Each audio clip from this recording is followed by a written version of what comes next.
from the nation's heartland. You're listening to Mundo in the Morning on 95.7 FM, KCMO Talk Radio. 6:05 on a Monday morning. Welcome in. Great to have you here on KCMO Talk Radio 95.7 FM. Always streaming on the iHeart TuneIn or KCMO Talk Radio app. We have got some information for you on a Monday morning in Kansas City that I promise you, you are not getting on any other radio station or from any other media outlet. And that is a big-time update on what is happening with the Kansas City Chiefs and, more notably right now, the Kansas City Royals. As we sit here on a Monday morning, Frank White is 6 days removed from being recalled here in Jackson County. Woo! Oh, did I do that? Sorry. And the movement for the Kansas City Royals is not in Jackson County. In fact, if you thought that this whole delay was about waiting to see if Frank White's removal may lead to maybe a future in Jackson County, that just happens to be a coincidence. Right now, all the action appears to be up north in Clay County, with the 119th and Null sitting there as, a secondary option. That's what it appears to be down to right now. In fact, Washington Square Park is a distant third at this point, if it's even in the conversation. But the Royals are negotiating with Clay County. That's happening. In fact, they are spending money to do some due diligence. They're helping the county pay for some due diligence. That's things like looking into financial advisors for a sports authority up there. Questions on county finances under the agreement. All those different things that have to happen to expedite and move ahead with a North Kansas City project, those things are happening right now. Now, this doesn't mean that North Kansas City is a slam dunk. It doesn't mean that the Royals are definitely going there. I'm just saying those conversations are further along than they've ever been. And there's actually money at stake right now. The Royals are spending money despite the fact that there's, NDAs all over the place. Royals are spending money because they are that intrigued by that location in North KC. So that is something that after a lot of talk up north and the Northland looked like it was out of it, then it was back in, then it was out, then it was back in, and around we go on this entire thing. The Royals are absolutely serious about that North Kansas City spot. You don't spend that money now with the county to do your due diligence if it's just a leverage play. If it's just about really getting something else out of Jackson County or out of the state of Kansas or Overland Park or whatever it might be. That's not what's going on right now.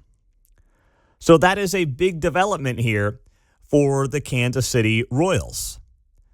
Now, for the Chiefs, well, the Chiefs are kind of in this holding pattern, but we do know this much. The Chiefs want no part of the Royals. If the Chiefs are going to stay in Jackson County, it looks like a 1/4-cent sales tax on the ballot, most likely in April. Get the Royals out, own the sports complex, and away we go. That's the play for the Kansas City Chiefs. And it's a play that we've told you about for a long time would be a very smart one. I mean, I think we said this for the first time a year ago on this show. If the Chiefs can get the Royals out of Jackson County, they can go to the folks, go to the voters and say, listen, we like the idea of a 1/4-cent sales tax. That gives you, the Jackson County voter, a tax cut. Now, what do you mean by that? Well, right now, the two teams are splitting 3/8 of a cent. So they split a 3/8 cent sales tax. What does that mean? They each get 3/16 of a penny on all the transactions in Jackson County. If the Chiefs say we want a 1/4-cent sales tax, they're getting more money. They're getting 33% more money from the taxpayer, but they can go to you and say, we're cutting your taxes. It is brilliant. And it's something that I've said they should do for months now. And it sounds to me from the people I'm talking to like that is the play that they will go for if they stay on the Missouri side of the state line.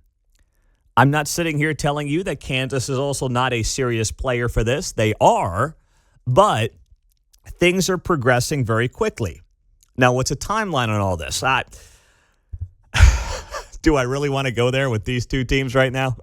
Holy smokes. Mark doesn't think I should. He wants me out of this conversation. Yeah, we've heard it so many times. I know, but, the people want to know, man. What's the timeline? Give me a timeline. All I will say is this. Don't hold me to it. I will not do any naked laps for any timelines involving these two teams like I foolishly did back in 2022 in that third congressional race here in Kansas when I thought Amanda Atkins could keep it to within 10 points and she got blown out by Charisse. I won't make that mistake again. Definitely not with these teams. But I would say for the Royals, if we don't have something or hear something more concrete in the next month, that would be a surprise. So we're sitting here on October 6th, take it all the way to Halloween. I mean, remember, too, the state of Kansas has made it very clear they need something by the end of this month when it comes to a star bond district to review it, to then approve it by the end of the year. That's their deadline.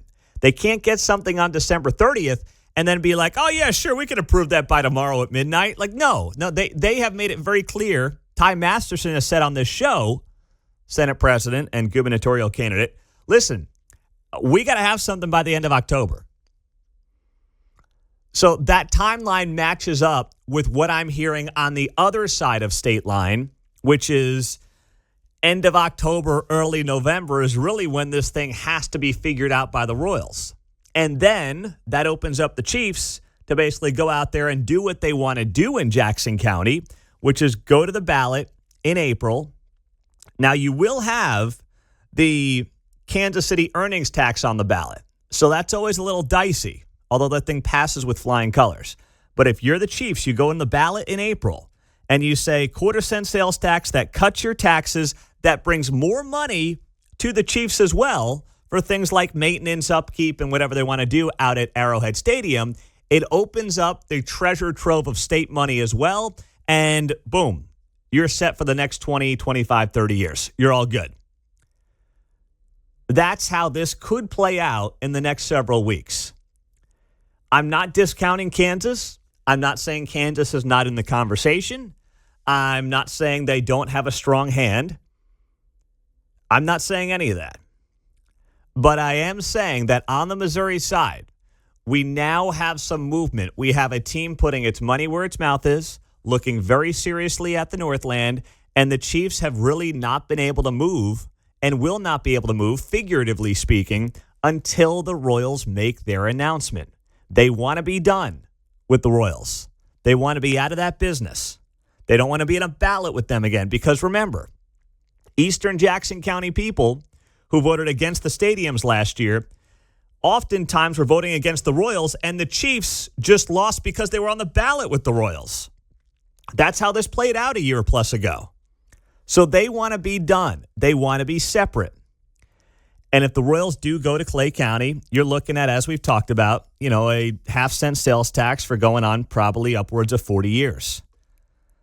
And then it will be up to the county to figure out how they can sell this in part to their own taxpayers. And I think there's going to have to be some political maneuvering here where the teams are going to have to realize, or the team, I should say, the Royals, are going to have to realize they've got to kick something in on their end. They've got to make this palatable for the politicians to go out there and sell it to the people of Clay County. Because a half-cent sales tax, listen, it's a hefty nut, People are feeling the pinch. And I believe there's a better chance it can pass there than in Jackson County, but it still is going to have to be a much more effective campaign with people who are much more in tune with the regular voters than the people who were involved in that joke of a campaign last year. Whether it was Sly James, who I like, and, Sly and I mix it up all the time on KCTV5, but, that he can't be the face of this thing, okay? You can't do that. Axiom and, Jeff Rowe, I know that they've got a long legacy here in this town, but, and I think they probably knew they were going to get their clocks cleaned come Election Day, but they didn't help out much at all, as far as I could tell. Hey, let's run a 15-second ad a couple of weeks before with Mahomes. That'll do it. You guys don't realize why people are upset with this whole deal. Patrick Mahomes was not going to save you. Travis Kelce was not going to save you. And my hope is that they've got different people in charge that can actually help them get this across the finish line if that is ultimately the route and the location up north that they decide to go down.